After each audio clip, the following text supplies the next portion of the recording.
All right, everyone. Welcome again to another Lunchbox lecture. It's a pretty full crowd today, so that's really great. If you notice, we are Facebook Living for the first time today. We're going to test that new technology out.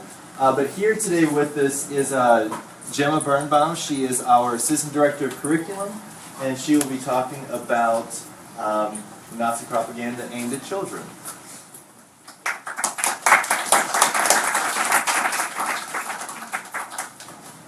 Okay, we'll let everybody. Can everybody hear me? Is this good? Volume? Yay! Gotcha. Okay, so today we're going to talk about a very particular kind of propaganda. So Nazi propaganda aimed at children. So before we go forward, just to clarify the definition of propaganda: information, especially of a biased or misleading nature, used to promote or publicize a particular political cause or point of view. Okay. So, to indoctrinate the youth in Germany, this was to ensure the survival of the Third Reich well into the next generation. Obviously, Hitler's plan was for the Third Reich to last well beyond just his lifetime. How do you do that? You make sure that the children are on board for the next generation. So, it's important to understand who the audience really is for propaganda of this type. How do children get books and games and things like that? Do they buy them themselves? No, their parents buy it. I mean, maybe once in a while, but usually it's your parents, it's your teachers, it's the adults in your life who are giving you these items. So a lot of these were actually marketed towards adults as a product for children to use. So has anybody seen this before? It's upstairs. So if you've seen the exhibit already, it is upstairs. This is a game called Judenraus, or Jews Get Out. And so it's almost like if you created a really anti-Semitic monopoly. So it's really, your goal is to collect the Jews and get them out to Palestine. It's actually not to murder them, which a lot of people misconstrue the game. So the goal is to collect them as you go. What do we notice about some of these pieces? So these are supposed to be the Jews right here. So they're wearing, what do the hats look like? They're ugly, they've got large noses. They're almost gnome-like or troll-like. This is deliberate. They're supposed to look ugly. That's how Jews are portrayed in a lot of this propaganda that you'll see. So you can see some of the on the board. We have a few different things that it says. So the first translation is, "Show skill in this dice game so that you can gather up all the Jews." Always fun. And then the next one says, "If you succeed in chasing 6 Jews out, you're the winner without a doubt." You'll notice that the number 6 is in a lot of these different slides I'm going to show. It's symbolic. It's supposed to, the Star of David has 6 sides. So a lot of the Nazi propaganda is centered around this number 6 as almost like a conspiracy. It was like our noses were supposed to look like the number 6. Anyway, you'll see it a lot in these. So you'll see that. And then this game was actually created and distributed by a private game company. This was not actually created by the government. So it was created as part of, just capitalism. We're going to sell this game. We're going to make money at it. And the SS was actually opposed to the game because they felt like it trivialized the mission of what they were trying to do. They were trying to solve the Jewish problem, and then you have this person making a board game and trying to make money off of it. What the game really demonstrates is that the anti-Semitism in Germany is so deep-seated that you can have a game like this, and pretty much nobody questions it. They go to their store, they buy it, they bring it home, and they play it with their children. And it's not seen as something extraordinary. It's seen as an everyday part of life. So this game, it was actually started being sold in 1936. So that's before any of the mass deportations and things like that, before any of the extermination camps start to really get going. So we've got those. It kind of makes it seem just, when we talk about the banality of evil, this is the thing I always think of. It's just so mundane. And then we've got some children's books. So there weren't a lot of these, but this one in particular, there's a few that I'm going to talk about. So this one was part of a propaganda campaign from Julius Schnipper, who's a prominent member of the Nazi Party. He was the founder and publisher of the newspaper Der Stürmer, which means the stormer, the attacker. And so he starts making these, he made 3 different children's books.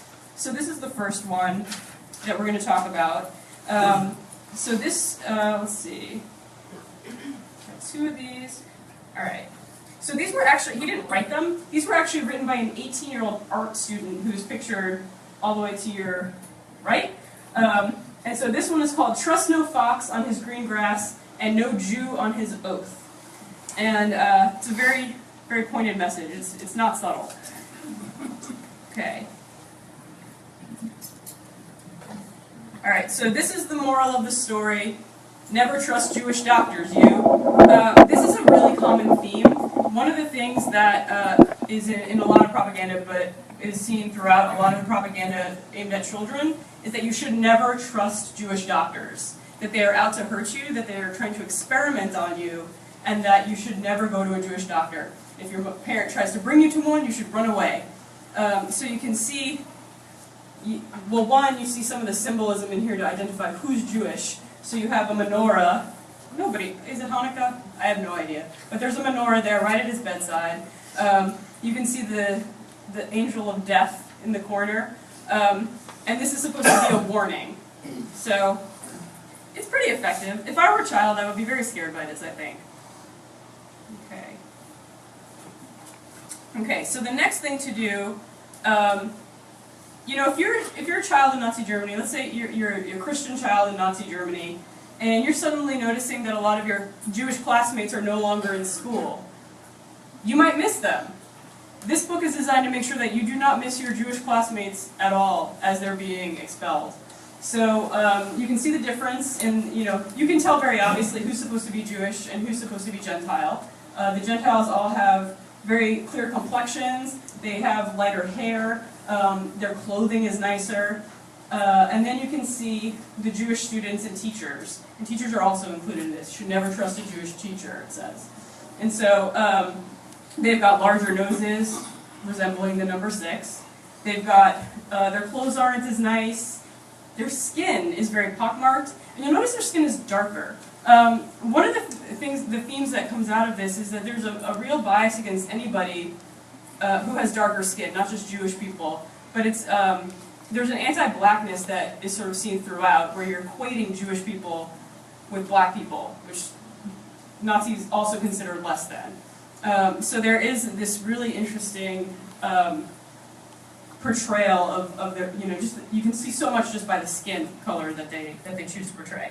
So this says it's going to be fine in the schools at last, for all the Jews must leave. And the idea was that you were really going to convince students that if their school was, you know, free of Jews, they would do better. They would have more fun. They would have more recess time. It's very strange. But, you know, that's what kids care about. So you're going to focus on those things. So we've got those. And we have the father of the Jews is the devil. This is not subtle either. So you have the devil, and we can see all different kinds, you know, culturally there's all different kinds of people. And so you can see where everybody else came from, you know, and then you have the Jews in the middle that are literally the devil. And this is something that is pretty pervasive throughout the 20th century, this idea that, well, probably longer than that, this idea that Jews are literally derived from the devil, that many of Jewish people are hiding horns, and that you only need to anger them enough before the horns come out. Obviously not true. Just to clarify that. So you'll notice something that's missing from a lot of this propaganda. That's Jewish women. So every time we talk about it, you know, when we read these books, it's usually focused on boys and men. There aren't a lot of Jewish girls or women. There were a few in the picture of the school, but mostly this is really warning against predatory Jewish men, older men, and saying that they're something to stay away from. And they don't really focus on the women as much. And women that are depicted are usually depicted as hypermasculine. So it's very interesting. And then this is making sure, be sure you never buy from Jews. So this is a Christian family walking by a storefront. Can we guess who the Jewish child in this picture is? Everyone's nodding. It's the one in the center, who's dressed in rags, whose skin is a little bit darker, whose hair is sort of matted. And so what they're trying to say is boycott Jewish stores. So this cartoon, or this book, okay.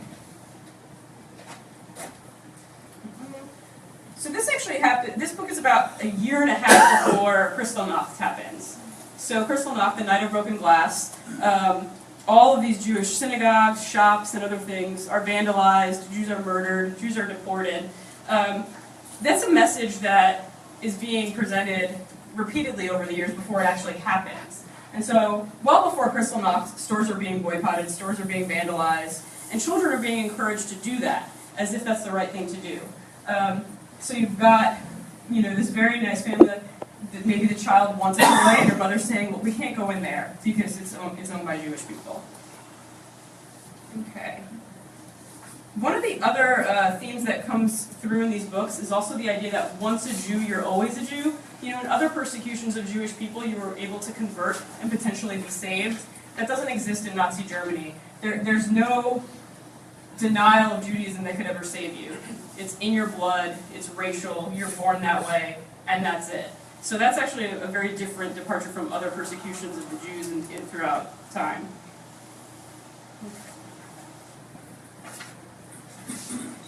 Okay. So here we have examples of a Christian man versus a Jewish man. One of the themes also that comes out is that Jews were very lazy. The idea of the Sabbath is actually used against them, this idea that they take a full day off to rest. How many religions have a Sabbath?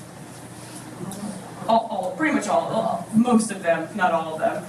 But this is used against them, this idea that they're trying to get Christian people to do their work for them while they're resting. So here you have the virile, young, blonde, blue-eyed Christian gentleman, and then you have the Jewish man, who's very markedly different from that, isn't he? And so I'll just read out the text because it's a lot. But this says, but the Germans, they stand foursquare. Look, children, and the two compare, the German and the Jew. Take a good look at the two, in the picture drawn for you. A joke, you think it is only that? Easy to say, guess which is which, I say. The Germans stand up, the Jew gives way. The German is a proud young man, able to work and able to fight, because he's a fine, big chap, for danger does not care a rap. The Jew has always hated him. Here is the Jew, as all can see, biggest ruffian in our country. He thinks himself the greatest beau, and yet is the ugliest, So it's supposed to be like a fun rhyme that kids repeat. They read the books, in their story time at school. It's one of the most mundane things they do at school, actually, is they're just reading these stories. Okay. So they're described as animals, Jews are described as heathens, creatures, the devil. They're never actually referred to as humans or people, and that's very deliberate. So in all of these books and in all of the research that I did for this talk today, not once are Jews actually referred to as your neighbor, your colleague, your classmate. It's always one of these other derogatory words. And that, if you're a kid, if you're like 7 years old and that's all you hear, you're going to grow up with a warped sense of what a Jewish person is, and that's very deliberate. Okay. So this one is called the poisonous mushroom. Do we want to guess who the mushroom is? Is it? Are you sensing a theme?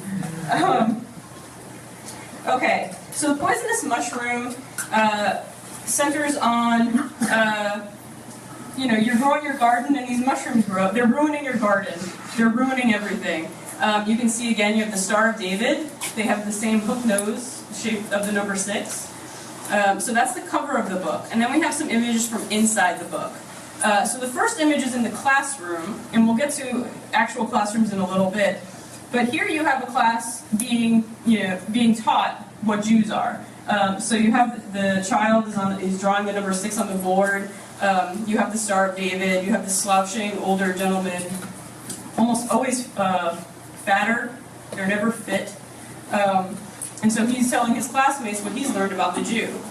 And then you have again this theme of the doctor. So in the second picture, the one all the way to your right on the top, this is a young woman who's gone to a Jewish doctor, and they're warning that he's going to be predatory and that he might molest her or rape her. And so you don't want to go to a Jewish doctor because he's going to take advantage of you and experiment on you.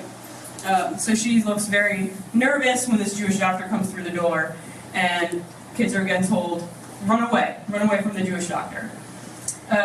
The next one on the bottom in the center is depicting Jewish lawyers. You should also never trust a Jewish lawyer.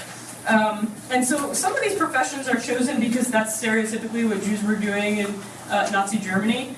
So they wanted to make sure that you knew, don't go to their businesses, don't retain their services, never trust a Jewish lawyer.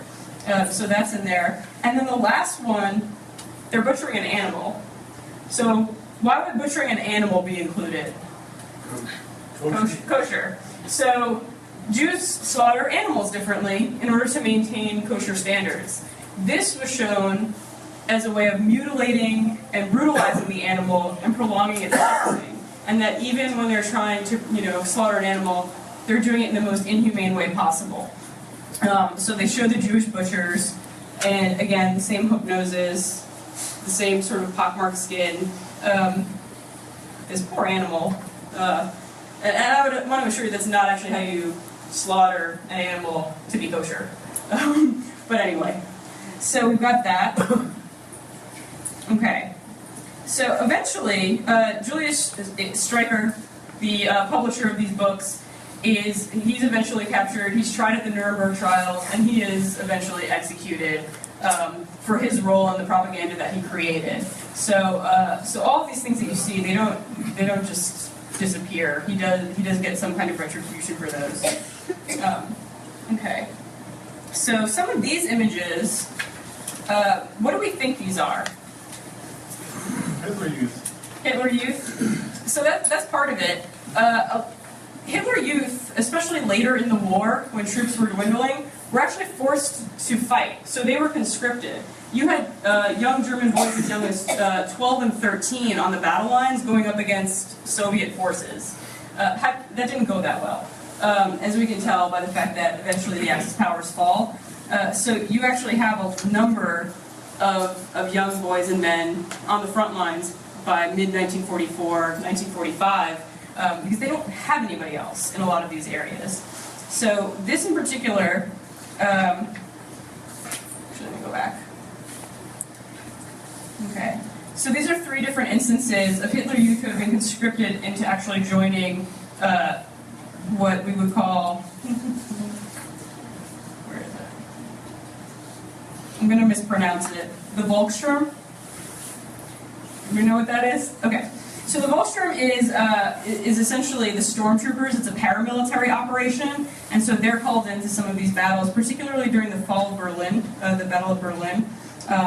So at their peak, 750,000 child members were serving in leadership and counselor roles in their Hitler Youth, with the intention of training them to become part of this paramilitary organization and potentially going into military careers after they turned usually about 17. The girls had a very different experience, so they were in the League of German Girls, and they were trained in other areas. All students participated in some kind of sports. The girls did rhythmic gymnastics, and it was supposed to be much kinder to their bodies, to make them more graceful and elegant. They had a very different purpose than the boys in the Hitler Youth.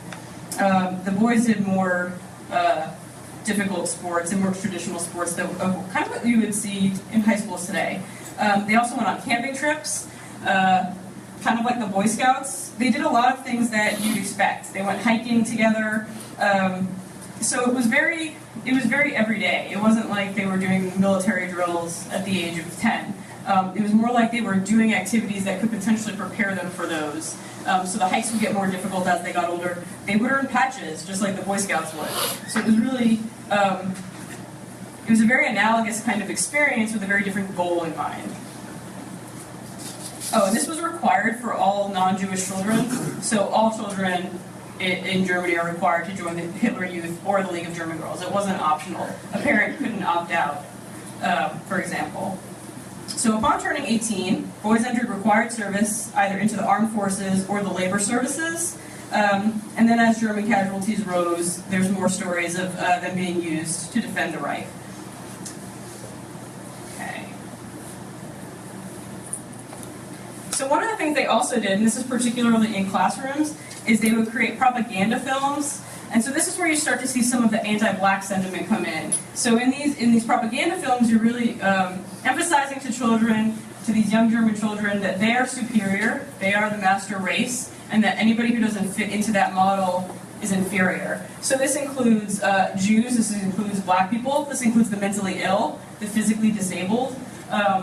Pretty much anybody who eventually becomes a victim of the Holocaust is represented in these films as early as a decade prior. So this one in particular says, mentally ill Negro, 16 years in an institution, costing 35,000 Reichmarks. And the goal of this is to say, look, mentally ill people, disabled people, they cost the state money. They're a drain on society and they need to be stopped. So taking care of people like this is a bad thing in Nazi Germany. And everything is monetary. And the reason they're not helping society, they're just taking, they're not giving back. And that's a common theme in most of these films, is that you need to give to society, you need to give back, but you also need to fit this model that you're supposed to fit, this Aryan model. Okay, and we don't exactly know the place and the date of this one, by the way, so that's why it's not included in there. Okay. And then the last slide, this last image from the propaganda film says, for the protection of German blood against alien race mixing, the Führer issued Nuremberg laws. We hear this word alien and mixing a lot. German children are pushed to never have relationships with Christian children are pushed to not have relationships with Jewish children. So as young as 5 or 6, you're seeing some of these propaganda films that are cautioning you against having any kind of interest in a Jewish person. Alien is something that's used a lot. So many of these Jews, if not most of these Jews, are actually citizens of Germany. They were born there, they live there, they don't know anything else. But the idea is to say that no matter how much you've lived in Germany, no matter how German you are, you're always a Jew above else. And so you're always going to be a foreigner in the eyes of the Nazis. So that alien race mixing means you're never truly going to be a citizen of Germany. And this is something we see throughout the war. They start to expand that to other groups, including the Roma. So it's this idea that as a Jew, you're always going to be beholden to your religion above your country. So you should never be trusted. They're not considered full citizens. And that one, that's been a trope that has lasted for centuries. It doesn't go away, and it doesn't start during World War II. Okay. And at school, one of the, how do you teach children? You send them to school, you send them to public school. So at school, educating the youngest of the Germans was the highest priority in the Hitler regime. They wanted them educated, they wanted them good at math, they wanted them good at the science that they decided to teach. So by 1937, 97% of German teachers actually belong to the National Socialist Teachers League. Teachers joined the Nazi Party at the highest percentage and at the highest rate of any other recorded profession. And this is deliberate. One of the ways they tell adults that you can reach the most people and make the most good is by becoming a teacher. And so you can spread the Nazi message if you're in the classroom. So it's not an accident that teachers are disproportionately members of the Nazi Party. It's on purpose. To join, teachers had to submit their ancestry. They had to submit official documentation to prove that they were not Jewish. The curriculum was full of racial theory that aimed to dehumanize Jews and other groups. And this is in particular the disabled. Schools were critical in disseminating these ideas. German teachers creating textbooks that preached love for Hitler, obeying the state, hatred and mistrust of Jews. A lot of the curriculum focused on the doctors again and saying never trust a Jewish doctor. Okay, and the biggest thing the curriculum emphasized was physical differences, which were considered very easy for children to spot. So they can understand if you look different, if you seem different. So this was used as a way to say, all right, how do we teach children to recognize a Jew? And then they did. So they're depicted as the dark skin, the large hook noses. They were often, as I mentioned earlier, much fatter than the rest of the people in the images. And this is done on purpose because it's supposed to subtly say, especially in a poor German economy, everybody else is starving. Everybody else is skinny, everybody else is sickly. we have to work much harder for our food, but look at these Jewish people. They're fat, which means they have food, which means they must be taking it from the rest of the country. So that's easy for a child to understand. Look at that man. He looks different from me. He must be Jewish. Beyond the invented racial theory, teachers taught students about the Jewish problem or the Jewish question in classroom instruction. And so they actually would have debates and lessons about how do you handle the Jewish population? What do we do with them? And this would get increasingly more hostile as the war went on. So a lot of this curriculum focused, kind of like the game Judenraus, specifically on getting Jews out, getting them to Palestine or somewhere that they, quote unquote, belonged. That question progresses in the curriculum, much more focused on just how do we get rid of them entirely. And so it's not a surprise that once these children grow up, they're very complicit in being able to implement things like death camps because they've been told their entire lives that this is the goal. So that starts with teachers. Teachers are really important in Nazi Germany. Okay.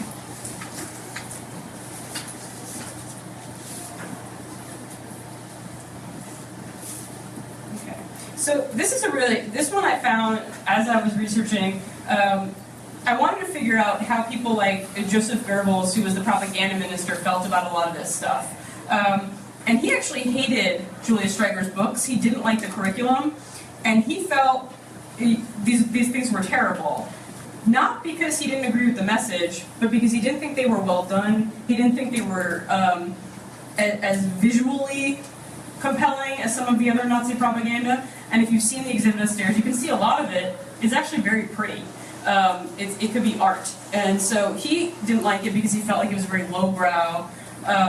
So he was quoted in his diary saying, "Streicher has published a new children's book. Terrible stuff. What does the Führer put up with it?" And he puts up with it because it was working. And also, I don't know if Hitler really knew a lot of this stuff. It was sort of happening.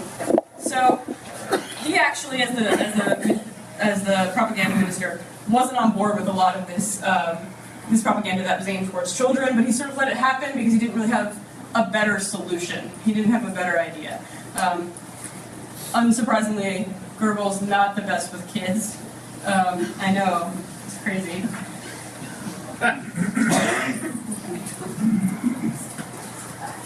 All right, so does anybody have any questions? Anything? Yes?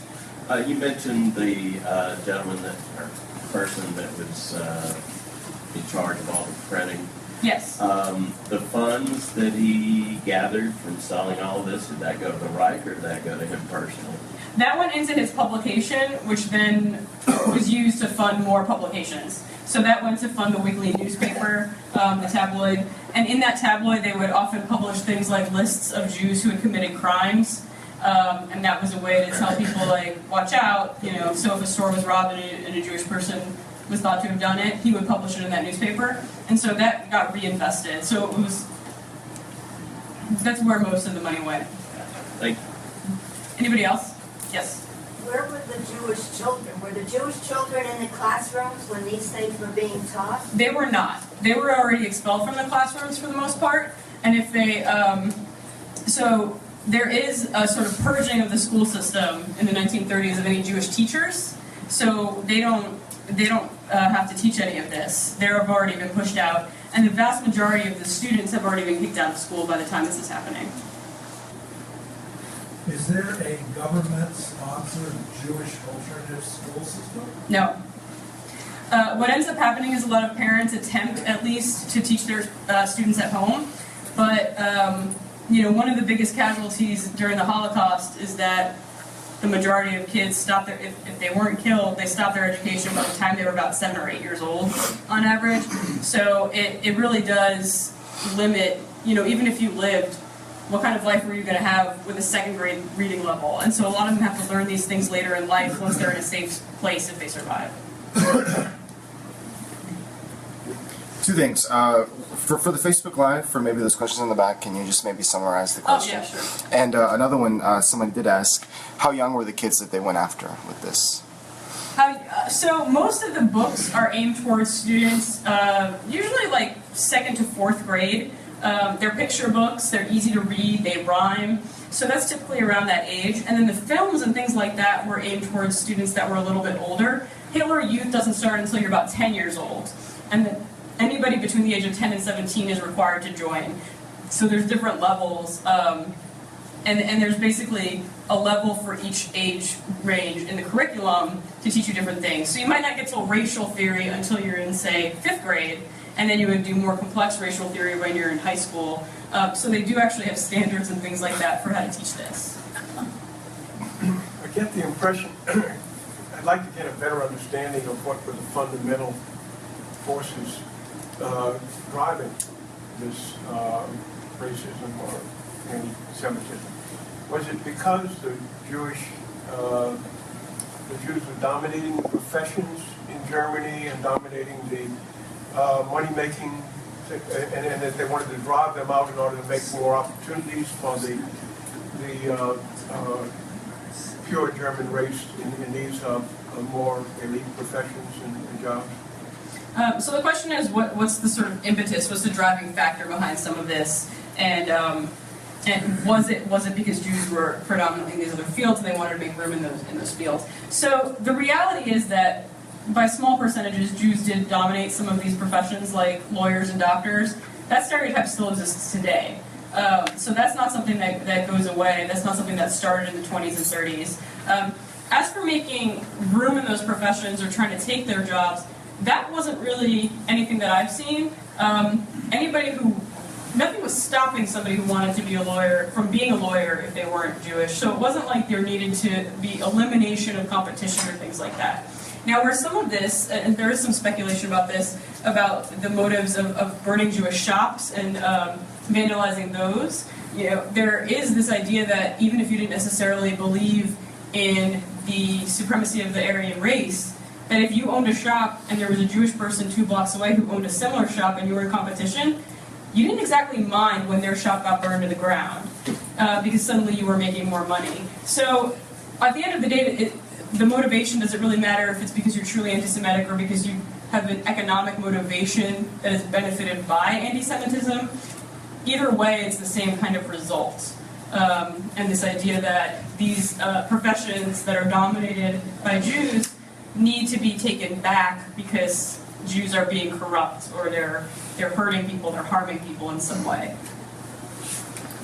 Doesn't the anti-Semitism really go back to Hitler blaming the Jews and the Bolsheviks for the loss of World War I, for the capitulation of Germany, and his being an anti-Semite from the beginning? So the question is, doesn't this really go back to the blaming the Jews and Bolsheviks for the loss of World War I? It absolutely does, but that's not necessarily a message you're going to see with children. It is a message you see in a lot of the adult propaganda, and some of it's upstairs in the exhibit, in the State of Deception exhibit. But that was considered a message that was too over the head of most kids. So they're really focusing on the experience and the interrelationships that a child might have with a Jewish person, and really trying to emphasize that those relationships are dangerous. Whether it's their teacher, their doctor, their best friend, if it's a Jewish person, it's dangerous. I have heard that there were summer camps for the Hitler Youth and the girls. They were separate camps, but they would have functions together, and that they encouraged these teenage girls to get pregnant so that they would produce more little Nazis. Do you know anything about this? Yes. So the question is about whether or not. So there were Hitler Youth summer camps. And whether or not they were encouraging some of the Jewish girls, some of the non-Jewish girls to get pregnant. The answer is yes, they actually were doing that. There are entire propaganda campaigns, typically aimed at what we consider very young people, but maybe in Nazi Germany in 1935, 1945, it seems like an appropriate age to get pregnant. So there are entire campaigns saying that you have to have children. Usually they start around the age of 15, that they're telling girls that they need to get pregnant with an Aryan child and promote the race, and that they need to fill the gene pool with superior genes. And so there's posters, there's things like that that really emphasize get pregnant, have an Aryan baby, no mixing, no miscegenation between Jews and non-Jews. And that goes throughout the whole war. There's examples of that really from like 1933 to 45. There's examples of trying to get young women, usually about as young as 15, maybe as old as like 25, because that's an old maid then, to have an Aryan child. In or out of wedlock? You know, honestly, it doesn't really. It's really about having the baby. So they do promote marriages, and they do say don't intermarry. And there is a lot of trying to say you should marry an Aryan person, but they really are focusing on trying to create the next generation and trying to propagate this idea that we are the superior race and we need to fill the world with people like us. As terrible as this was that was being fed to children, comment I have is it's even more terrible that today in parts of the world controlled by Hamas, Hezbollah, and the PLO, this very same material is being fed to children in areas controlled by those organizations. You know, one of the things about fascism is that it doesn't ever really look different. And dictatorships don't really look different. We like to believe that they do, and we like to believe that each situation is unique and that, you know, we say never again when we talk about the Holocaust. But these are patterns. This is what political scientists have studied for centuries and for decades. Things repeat, patterns repeat. There are things in fascism that if you do, you will become a successful fascist leader. And you don't have to invent it because it's already been done. Hitler was not the first person to do any of these things, and he's not the last person to do any of these things. And so there are examples, if you look at every country, from every century, from every decade, 21st century, 20th century, where these patterns repeat, where these messages repeat. And that is what is most astounding and most alarming about it, is that we can see it, but we can't necessarily stop it. Yes? I'm presently reading a book, Into the Arms of Strangers, and it is a collection of essays of the children who were evacuated out of Germany and all the trials and tribulations. What you're telling us coincides with what I find in that book. Would you care to address that program? Which program? Of the children being evacuated out of Germany. Well, so the question is children being evacuated out of Germany. Obviously, anytime you can remove a child from a dangerous situation, from a war zone, that's a good thing. It didn't happen as much as some of these books tend to suggest. So they're very important stories to tell, and we need to keep telling them. We need to keep reading books about that. We need to keep featuring them in museums like this one. But they're not necessarily the experience of most children who have lived through this time. And so, of the 6 million Jews, that are 1.5 million are children. And that's an astounding number. And what it says is, in the same way that they see young Christian German children as the future, they see young Jewish children as the threat to that future. It's not a coincidence that 25% of those victims are kids. It's on purpose. And so when you are able to remove somebody from that situation, it's always a story worth telling. There's the Jewish Foundation for the Righteous in New York City that actually honors a lot of those stories, and their website's really great. If you go on there, you can find out a lot of these stories. They're not typical, though. They're more typically, you were where you were, and there were a lot of countries that wouldn't necessarily take you. So if you were able to escape, that was not the norm. And both kinds of stories are important. Just don't want to give like a false sense that most Jewish children were okay. 67% of European Jewry is dead by the time World War II is over. The Jewish population today is still significantly smaller than it would have been if the Holocaust never happened, by an absurd degree. And so they focus on killing children because then you have no future. Anybody have any other questions?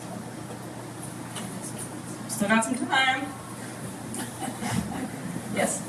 I'm wondering if there were any documented cases that we've discovered of students, teachers, or really any Jewish person in the population lying about their heritage, or were they looking back through birth records enough to determine who was Jewish? Or was there any potential for people to deny their Judaism?